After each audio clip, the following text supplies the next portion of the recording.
Hello students, welcome back. So let's start our next topic and it is some important reducing agents. इसके अंदर सबसे पहले जो लिखा हुआ है वो लिखा हुआ है lithium aluminium hydride. Lithium aluminium hydride LaH भी लिखते हैं इसको और फॉर्मूला तो LiAlH4 होता ही है. ओके ये बहुत ही बेहतरीन रिड्यूसिंग एजेंट है, बहुत स्ट्रॉन्ग रिड्यूसिंग एजेंट है, बहुत एक्सपेंसिव है. जो इसका अगर हम ये कहें कि इसका बहुत ज्यादा एक्सपेंसिव होना इसके यूजेस को लिमिटेड कर देता है, वो अभी हम आगे डिस्कस करेंगे. लेकिन सबसे पहले स्ट्रॉन्ग रिड्यूसिंग एजेंट है ना, तो क्वेश्चन अराइज अगर ये इतना ही अच्छा रिड्यूसिंग एजेंट है तो किस किस को रिड्यूस कर सकता है. देखिए जो मैंने टेबल बनाई है यहाँ पे, ये जो आपको नजर आ रही है राइट, ये up till any competitive exam के लिए है. करेक्ट, जिसमें मैंने टिक किया है आप नोटिस कीजिएगा यहाँ पे टिक लगे हुए हैं, ये तो आपके बोर्ड्स के लिए है. लेकिन मैंने बाकी पॉइंट्स भी यहाँ पे लिख दिए हैं जो बोर्ड्स के साथ साथ कॉम्पिटिटिव एग्जाम्स में भी आपकी हेल्प करेंगे. और ये जो पॉइंट्स मैंने लिखे हैं ये यहाँ पे अगले चैप्टर में उसके बाद में कहीं ना कहीं आ ही जाएंगे. तो बार बार लिथियम एल्यूमिनियम हाइड्राइड के यूजेस बताना या इसकी इंपॉर्टेंस बताने की बजाय मैंने यहीं पे सारे पॉइंट्स आपके सामने मेंशन कर दिए हैं. और बार बार जब ये रिपीट होंगे आगे तो आपको अच्छे से ध्यान भी रहने लग जाएंगे. फाइन, तो लिथियम एल्यूमिनियम हाइड्राइड काफी स्ट्रॉन्ग रिड्यूसिंग एजेंट है ना. तो क्वेश्चन अराइज अगर ये इतना ही अच्छा रिड्यूसिंग एजेंट है तो किस किस को रिड्यूस कर सकता है. तो मैं आपको बता देता हूं, ध्यान रखिएगा. ये एसिड्स और एसिड्स के चारों डेरिवेटिव्स, एसिड्स को भी रिड्यूस करता है, कार्बोक्सिलिक एसिड, उसके चारों डेरिवेटिव्स. अब चारों डेरिवेटिव्स कौन से हैं ये आपको पता होना चाहिए, क्लास 11 में हम देख चुके हैं. चारों डेरिवेटिव्स में आता है एनहाइड्राइड, एस्टर, एसिड क्लोराइड और अमाइड्स. इन चारों डेरिवेटिव्स में से जो एनहाइड्राइड्स होते हैं उनका रिडक्शन काफी रेयर है, होता है काफी रेयर है, ईल्ड भी उतनी अच्छी नहीं आती, तो इसलिए हम उनको अपने कंटेंट में इंक्लूड नहीं करते और आपको कहीं देखने को भी नहीं मिलेगा. तो कार्बोक्सिलिक एसिड्स और सारे डेरिवेटिव्स आ गए, उसमें से हम एनहाइड्राइड काफी रेयर है इसलिए उसको इन्वॉल्व नहीं कर रहे. इनको भी रिड्यूस करता है नंबर 1. उसके बाद आ जाइए आप एल्डिहाइड कीटोन्स, इनको भी रिड्यूस करता है नंबर 2. उसके बाद साइनाइड्स और नाइट्रो ग्रुप जो हैं इनको भी रिड्यूस करता है. तो ये इतना स्ट्रॉन्ग रिड्यूसिंग एजेंट है कि ये सभी एसिड्स और उनके डेरिवेटिव्स को, एल्डिहाइड्स को, कीटोन्स को, नाइट्राइल्स मतलब साइनाइड जो ग्रुप होते हैं उनको और नाइट्रो ग्रुप को सबको रिड्यूस करता है. अब रिड्यूस करके कहां पहुंचाता है वो बात मैं अभी आगे बोलूंगा, लेकिन पहले ध्यान रख लीजिए कि ये सभी चीजें रिड्यूस हो सकती है. केवल ये रिड्यूस नहीं कर सकता तो CC डबल बॉन्ड और CC ट्रिपल बॉन्ड को रिड्यूस नहीं कर सकता. लेकिन इसका एक एक्सेप्शन है, अगर ये बॉन्ड्स फिनाइल रिंग से डायरेक्टली अटैच्ड हैं, करेक्ट, कॉन्जुगेशन में फिनाइल रिंग के साथ, तो ये रिडक्शन उनका कर सकता है. मैं एक्स्ट्रा बोल रहा हूं आपको, लेकिन एक बार सुन लेंगे, 2-3 बार पढ़ेंगे, ध्यान रहेगा. तो ये सभी को रिड्यूस कर सकता है, डबल और ट्रिपल बॉन्ड को रिड्यूस नहीं कर सकता. पोलर जो डबल और ट्रिपल बॉन्ड है उनको तो रिड्यूस कर सकता है, जैसे C ट्रिपल बॉन्ड N, ये पोलर ट्रिपल बॉन्ड हुआ ना, कि कार्बन और नाइट्रोजन अलग अलग हैं. C डबल बॉन्ड C, ये नॉन पोलर डबल बॉन्ड हुआ. तो नॉन पोलर डबल बॉन्ड्स और ट्रिपल बॉन्ड्स को नहीं तोड़ता, उन पे इसका कोई इंपैक्ट नहीं है. बस एक कंडीशन में ये उनको तोड़ सकता है, यदि ये बॉन्ड्स डायरेक्टली फिनाइल रिंग के साथ अटैच्ड हो, कॉन्जुगेशन में हो उसके साथ. बाकी ये डबल और ट्रिपल पे कोई फर्क नहीं डालता. उसके अलावा जितनी चीजें मैंने बोली है सबको रिड्यूस करता है. अब ध्यान से सुनिएगा. कार्बोक्सिलिक एसिड, इसके डेरिवेटिव्स में एसिड क्लोराइड और एस्टर, एनाइड्राइड को तो हम पढ़ नहीं रहे, अमाइड्स को छोड़ दीजिए क्योंकि अमाइड्स में CONH2 ग्रुप होता है. तो carboxylic acids number 1, number 2 ester, number 3 acid chlorides. उसके बाद एल्डिहाइड्स, ये जो कंपाउंड्स हैं इन सबको ये रिड्यूस करके सीधा प्राइमरी अल्कोहल में लेके आता है. हमने तो केवल कार्बोक्सिलिक एसिड बताया, बोर्ड्स में कार्बोक्सिलिक एसिड है लेकिन क्वेश्चंस दूसरों पे भी दिए हुए हैं, इसलिए ध्यान रखिए. यानी एसिड्स और उसके डेरिवेटिव्स में से अमाइड को छोड़ दीजिए और एल्डिहाइड को उसकी जगह इन्वॉल्व कर लीजिए. इन सबको रिड्यूस करके प्राइमरी अल्कोहल में कन्वर्ट करता है. कीटोन्स को सेकेंडरी अल्कोहल में कन्वर्ट करता है. फाइन.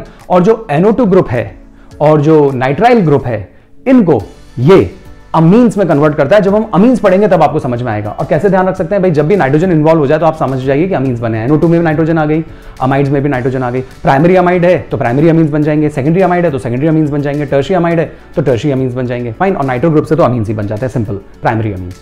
फाइन. ये बातें आप अगर ध्यान रखेंगे, ठीक है, प्रैक्टिस में लेके आ जाएंगे तो बहुत अच्छे से आप क्वेश्चन रैम कर पाएंगे, क्योंकि काफी क्वेश्चंस कॉम्पिटिटिव में और बोर्ड्स में पूछे जाते हैं. अभी हम कुछ क्वेश्चन प्रैक्टिस भी करेंगे आगे, तो आपको बात समझ में आएगी. जो बातें मैंने आपको बोली है वो बातें यहाँ पे सारी लिखी हुई है. Carboxylic acid, ester, acid chloride, anhydride, aldehyde to primary alcohols, ketone to secondary alcohols, amides to respective, nitriles and nitro to primary amines, non polar double और ट्रिपल बॉन्ड्स फिनाइल रिंग से जो अटैच्ड है उनको तो reduce कर देता है, लेकिन it can not reduce non polar double and triple bonds. Fine. तो सारी चीजें कनेक्टेड है. एस्टर्स के लिए जो बात मैंने बोली थी आपको वो बात यहाँ पे मैंने मेंशन कर दी है. रिडक्शन ऑफ एनाइड्राइड के लिए इज वेरी रेयर. उसके अलावा it can reduce polar multiple bonds, वही CN ग्रुप हो गया, CO ग्रुप हो गया, मतलब अलग अलग एटम्स के बीच में जो डबल और ट्रिपल होता है उनको रिड्यूस कर सकता है. तो ये बात भी है. ये एक एक्स्ट्रा पॉइंट है, आप ध्यान रख सकते हैं. जो B2S6 होता है डायबोरेन, ये भी कार्बोक्सिलिक एसिड से सीधे प्राइमरी अल्कोहल बना लेता है। तो एक एक्स्ट्रा पॉइंट है, ध्यान में रहेगा आपको, बाकी ध्यान रहे ना रहे। अब B2H6 ध्यान रहेगा, B2H6 याद है, डायबोरेन बनाना बॉन्डिंग, तो ये भी एक अच्छा रिड्यूसिंग एजेंट है और ये भी कार्बोक्सिलिक एसिड को प्राइमरी अल्कोहल में कन्वर्ट करता है। ये एक्स्ट्रा पॉइंट है, इसके बारे में ज्यादा डिटेलिंग नहीं है, इसलिए मैंने इसको अलग से आपको बता दिया। चलिए नेक्स्ट अब देखते हैं sodium borohydride. Next reducing agent है NaBH4, सोडियम बोरोहाइड्राइड। ये भी एक अच्छा रिड्यूसिंग एजेंट है, लेकिन उतना पावरफुल नहीं है जितना लिथियम एल्यूमिनियम हाइड्राइड था, और उतना एक्सपेंसिव भी नहीं है जितना लिथियम एल्यूमिनियम हाइड्राइड था। वो पॉइंट पहले यहाँ पे लिखा हुआ है ना। द क्वेश्चन इज, ये किन किन को रिड्यूस कर सकता है, इसकी क्या क्या लिमिटेशंस है। तो आप ध्यान दीजिए, ये बिल्कुल लिथियम एल्यूमिनियम हाइड्राइड जैसा ही है, बस कुछ मायनों में उससे कमजोर है। यानी कि ये किन किन को रिड्यूस कर सकता है, मैं उनके नाम ले रहा हूं और जिनको मैं छोड़ दूंगा उनको ये रिड्यूस नहीं करेगा। तो अब ये किन किन को करता है वो आप सुन लीजिए। ये एल्डिहाइड को रिड्यूस कर सकता है, ये कीटोन्स को। चलिए सबसे पहले अपन कार्बोक्सिलिक एसिड से ही शुरू करते हैं। तो ये कार्बोक्सिलिक एसिड्स में से अगर हम बात करें तो उनमें से ये केवल और केवल एसिड क्लोराइड्स को रिड्यूस कर सकता है, यानी कि aldehyde, ketones and acid chlorides को रिड्यूस कर सकता है। उसके अलावा लिथियम एल्यूमिनियम हाइड्राइड्स जिनको रिड्यूस कर रहे थे उनमें से किसी को भी रिड्यूस नहीं कर पाएगा, बिल्कुल उन्हीं के जैसा है। डबल बॉन्ड को ये भी रिड्यूस नहीं कर सकता, ट्रिपल बॉन्ड को रिड्यूस नहीं कर सकता, कार्बन कार्बन डबल बॉन्ड को नहीं कर सकता, कार्बन कार्बन ट्रिपल बॉन्ड को नहीं कर सकता। ये केवल तीन ही चीजों को रिड्यूस कर सकता है।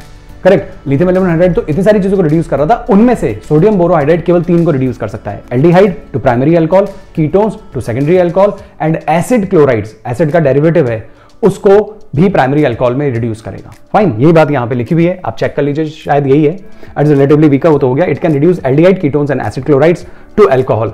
एल्डिहाइड प्राइमरी अल्कोहल, कीटोन हम पहले देख चुके हैं, तो बात वही है, रिपीट करने की जरूरत नहीं है। सेकेंडरी अल्कोहल आएगा और इससे प्राइमरी अल्कोहल ही आएगा। Fine, it is unable to reduce carboxylic acid, ester, amides, nitro, बाकी जो भी मैंने आपसे बोला था, जो बाकी जितने भी लिथियम एल्यूमिनियम हाइड्राइड जिनको रिड्यूस कर रहा था उनमें से किसी को और को रिड्यूस नहीं करता, ध्यान रखने वाली बात है।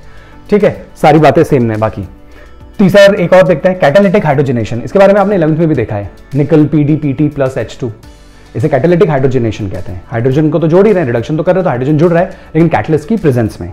फाइन, तीनों ही बहुत अच्छे हैं, निकल भी अच्छा है, PD भी अच्छा है, PT भी अच्छा है। निकल की जगह कुछ लोग या कुछ बुक्स में रेने निकल भी यूज करते हैं, RANEY, रेने निकल। रेने निकल कुछ और नहीं है, निकल से ही बनता है। एक्चुअली ये निकल और एल्यूमिनियम के अलॉय से बनता है।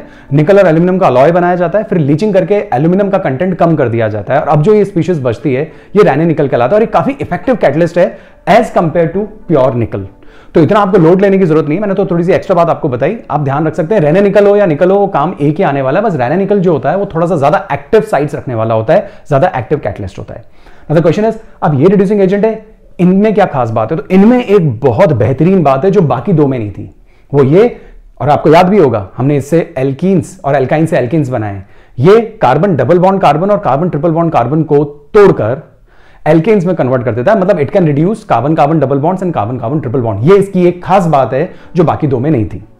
फाइन, अब इसके अलावा ये और किन किन को रिड्यूस कर सकता है? तो लिथियम एल्यूमिनियम हाइड्राइड से काफी मिलता जुलता है, और उसके अंदर जितने रिडक्शंस हो रहे थे उतने सारे रिडक्शंस ये करता है, केवल दो चीजों को रिड्यूस नहीं करता, एक कार्बोक्सिलिक एसिड और एक अमाइड। इसको छोड़कर बाकी वैसे के वैसे रिडक्शंस होते हैं जैसे लिथियम एल्यूमिनियम हाइड्राइड करता था। यहां पे आप देख सकते हैं ये वाली बात लिखी हुई है, they can reduce aldehyde, ketone, ester, acid chloride to alcohols, they can reduce carbon carbon double and triple bonds, they can reduce nitriles and nitro to primary amines। Fine, वही बातें जो लिथियम एल्यूमिनियम हाइड्राइड में थी, सारी वही बातें, right. But they are unable to reduce carboxylic acid and amide. Fine, ये बहुत छोटी छोटी बातें हैं, इनकी इंपॉर्टेंस आपको अभी अंदर नजर आएगी, ठीक है। तो ये बात आपको ध्यान रखना बहुत जरूरी है। ये है, अब हम इन सबको मिलाकर कुछ क्वेश्चंस प्रैक्टिस करेंगे, लेकिन ये बातें आपको ध्यान रहनी चाहिए। तो आप कैसे बात ध्यान रख सकते हैं? लिथियम एल्यूमिनियम हाइड्राइड के लिए तो सब चीजें इन्वॉल्व हो गई थी, केवल कार्बन कार्बन डबल और ट्रिपल नहीं था। NaBH4 में भी कार्बन कार्बन डबल और ट्रिपल को रिड्यूस नहीं कर पाता था, लेकिन ये कर पाते हैं, ये एक नई बात है, ये तो आपको हमेशा ध्यान रहेगी। उसके अलावा लिथियम एल्यूमिनियम हाइड्राइड जैसे रिडक्शंस ही कैटालिटिक हाइड्रोजनेशन में होते हैं, केवल दो को छोड़ दीजिए जो वहां थे और यहां नहीं है, कार्बोक्सिलिक एसिड एंड अमाइड्स, ध्यान रहेगा। अब हम बात करते हैं एंड सोडियम बोरोहाइड्राइड में, इसके अंदर केवल तीन ही चीजों को रिड्यूस कर सकता है। वो तीन कौन है? Aldehyde, ketones and acid chlorides. उसके अलावा किसी को रिड्यूस नहीं कर सकता। बाकी रिड्यूस करके कौन किसको कहां पहुंचाता है वो मैंने आपको लिथियम एल्यूमिनियम हाइड्राइड में बता दिया था। Fine, okay. सो आज के लिए तो इतना ही है। खुश रहिए, अपना ध्यान रखिए, अपनों का भी ध्यान रखिए। फिर मिलेंगे नेक्स्ट वीडियो में, तब तक गुड बाय, जय हिंद।